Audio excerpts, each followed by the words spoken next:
तर हा प्रश्न आहे, मी बाग पाहिली, यात मी काय आहे? साहजिक आहे, मी बाग पाहिली हे काय आहे?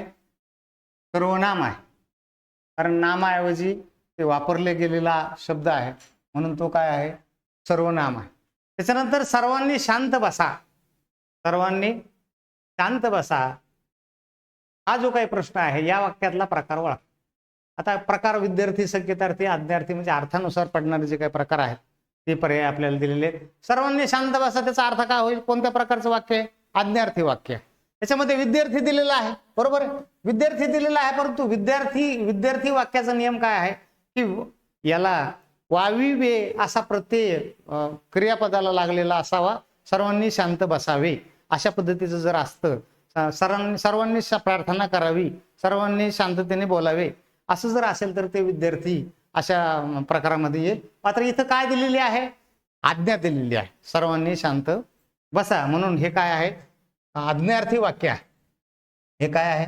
आज्ञा. संकेतार्थी नाही, जर असं केलं तर तसं होईल अशा प्रकारची जर वाक्य असेल तर ते काय आहे? संकेतार्थी वाक्य आहे. चला पुढे. त्याच्यानंतर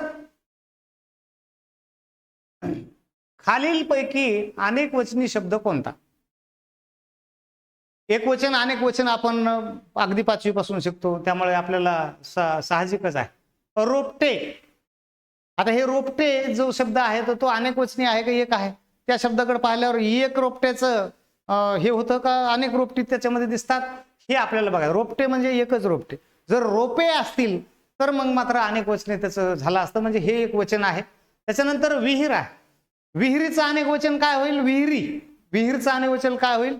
विहिरी अशा पद्धतीचं होईल. आणि ते लिहित असताना आपण काटेकोरपणे लिहिलं पाहिजे. अनेक प्रकारचे प्रश्न त्याच्यामध्ये आलेले आहेत. विहिरी लिहित असताना मात्र त्या हिला काय आला पाहिजे? त्या हिला पहिली विलंटी आली पाहिजे, म्हणजे रस्व विलंटी आली पाहिजे, कारण शेवटचा जो शब्द आहे तो री हा दीर्घांत आहे आपण पाहिलेल्या नियमानुसार. तर विहिरी हा शब्द होता, म्हणजे तो पण एक वचन आहे. त्याच्यानंतर हे झाड आहे, झाड, झाडे हे अनेक वचन आहे, म्हणजे हे पण एक वचन आहे. तर उत्तर काय आहे? वेली. बरोबर आहे, उत्तर काय आहे? वेली आहे. आणि त्याचं एक वचन काय होईल? वेल असं होतं. आणि म्हणून बरोबर उत्तर जे आहे ते काय आहे? वेली अशा स्वरूपाचा आहे. चला शेवटचा जो काय राहिलेला प्रश्न आहे तर तो प्रश्न आपण बघूयात.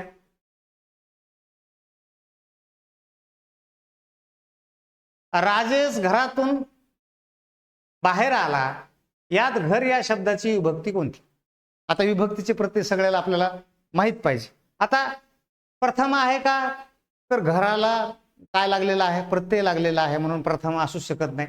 द्वितीयला सलानाते प्रत्यय आहे का? नाही, त्यामुळे तो द्वितीय तर नाहीच. त्याच्यानंतर पंचमीचा ऊन हुन हा प्रत्यय आहे आणि म्हणून पंचमी ही विभक्ती आपल्याला म्हणता येईल, कारण ह्याच्यामध्ये तून हा शब्द काय लागलेला आहे? लागलेला आहे. ऊन हुन हा पंचमीचा काय आहे? प्रत्यय आहे आणि म्हणून पंचमी विभक्ती आहे. चतुर्थीचे सुद्धा सलानाती प्रत्यय आहेत आणि ती प्रत्यय इथं लागलेलं नाही. म्हणून हे क क्रमांकाचं जे काही उत्तर आहे ते काय आहे? बरोबर आहे. अजून 2 प्रश्न राहिलेले.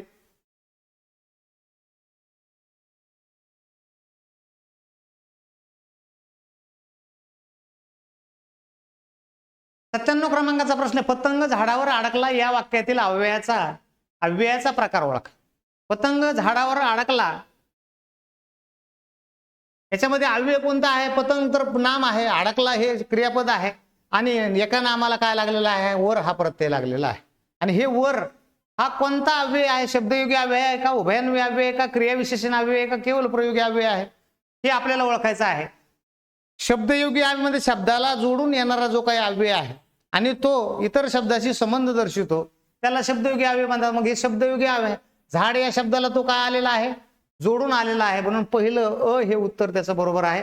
उभयान्वयी अव्यय शब्दाला जोडून येत नाही आणि क्रियाविशेषण अव्यय देखील येत नाही, केवळ प्रयोगी अव्यय देखील येत नाही, म्हणून शब्दयोगी अव्यय हे अतिशय योग्य उत्तर याच्यामध्ये आपल्याला आहे. त्याच्यानंतर कराडला व्याघ्र अभयारण्य कोणत्या जिल्ह्यात आहे, हा जो काही प्रश्न आहे तर तो जीकेचा प्रश्न आहे. आणि आपण मराठीचे जेवढे प्रश्न आहेत तेवढेच विश्लेषण करण्याचा प्रयत्न केलेला आहे. त्याचबरोबर आमच्या गुरुकिल्ली फाउंडेशन मार्फत जे गुरुकिल्ली फाउंडेशन यूट्यूब चॅनल आहे ते आपण सर्वांनी सबस्क्राईब करावं. वेळोवेळी अशा पद्धतीच्या वेगवेगळ्या प्रश्नपत्रिकांचं विश्लेषण सगळ्या विषयाचा याच्यावर तुम्हाला ऐकायला मिळेल. परीक्षांच्या डेट्स, परीक्षेविषयीची अत्याधुनिक माहिती, भरतीविषयीची माहिती आणि जो काही इयत्ता 8वी 9वी 10वी आणि शालेय स्पर्धा परीक्षेच्या संदर्भामध्ये सगळ्या प्रकारची माहिती, शैक्षणिक सगळ्या प्रकारची माहिती, नवीन राष्ट्रीय धोरण, शैक्षणिक धोरण या संदर्भाची माहिती, अनेक काही नाविन्यपूर्ण बाबी आपल्या या यूट्यूब चॅनल मार्फत आपल्यापर्यंत पोहोचण्याचा आम्ही प्रयत्न करणार आहोत. तेव्हा कृपया करून आमचं गुरुकिल्ली फाउंडेशन चॅनल हे सबस्क्राईब करा, बेल आयकॉनचं बटन दाबा, जेणेकरून नवीन नवीन व्हिडिओ आपल्याला बघता येतील. आणि यामध्ये काही आपल्याला अजून काही सूचना करायच्या असतील तर जरूर व्हिडिओ खाली कमेंट करा आणि त्या कमेंटचा आम्ही आदरच करू आणि त्यानुसार आपल्या म्हणण्यानुसार सुधारणा देखील आपण करू शकतो. धन्यवाद.